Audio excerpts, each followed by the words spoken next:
കൊല്ലം കുളത്തൂപ്പുഴയിൽ bike യാത്രികനെ നിയന്ത്രണം വിട്ട car ഇടിച്ചു തെറിപ്പിച്ചു. കല്ലുവെട്ടാംകുഴി സ്വദേശി ഷംസുദ്ദീനാണ് പരുക്കേറ്റത്. നിർത്താതെ പോകാൻ ശ്രമിച്ച ആന്ധ്ര സ്വദേശികളായ കാർ യാത്രികരെ നാട്ടുകാർ പിടികൂടി പോലീസിൽ ഏൽപ്പിച്ചു. AV ജയശങ്കർ വിവരങ്ങളുമായി. ജയശങ്കർ, നാട്ടുകാരുടെ സമയോചിതമായ ഇടപെടലുണ്ടായി. ഒപ്പം എങ്ങനെയാണ് ബൈക്ക് യാത്രക്കാരന്റെ പരുക്ക്?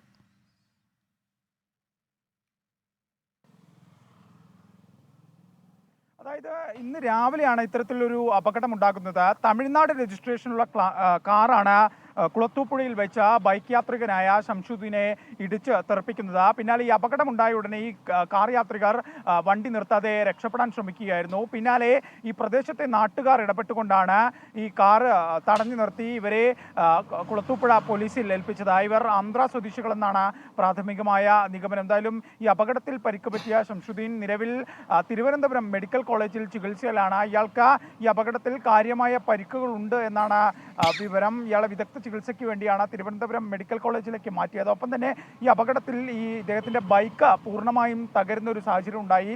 അത്തരത്തിൽ അമിത വേഗതയാണ് ഈ അപകട കാരണമെന്നാണ് പ്രാഥമികമായൊരു നിഗമനം. എന്തായാലും കുളത്തൂപ്പുഴ പോലീസ് ഇതുമായി ബന്ധപ്പെട്ട അന്വേഷണം ആരംഭിച്ചിട്ടുണ്ട്. അപകടത്തിന് കേസ് ഉൾപ്പെടെ ഈ വാഹനം ഓടിച്ചവർക്കെതിരെ ഉൾപ്പെടെ കേസ് രജിസ്റ്റർ ചെയ്യും. എന്തായാലും ഈ ബേക്കറി തൊഴിലാളിയായ ഷംസുദ്ദീനാണ് ഈ അപകടത്തിൽ ഗുരുതര പരിക്കുകൾ പറ്റിയിരിക്കുന്നത്.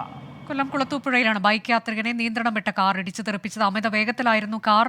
നാട്ടുകാർ ഇടപെട്ടതിനെ തുടർന്ന് ആന്ധ്ര സ്വദേശികളായ കാർ യാത്രക്കാരെ നാട്ടുകാർ പിടികൂടി പോലീസിൽ ഏൽപ്പിച്ചിട്ടുണ്ട്. ഇപ്പോൾ ബൈക്ക് യാത്രികന്റെ ആരോഗ്യനില ഒരൽപ്പം ഗുരുതരമാണ് എന്ന വിവരമാണ് AV ജയശങ്കർ നൽകുന്നത്.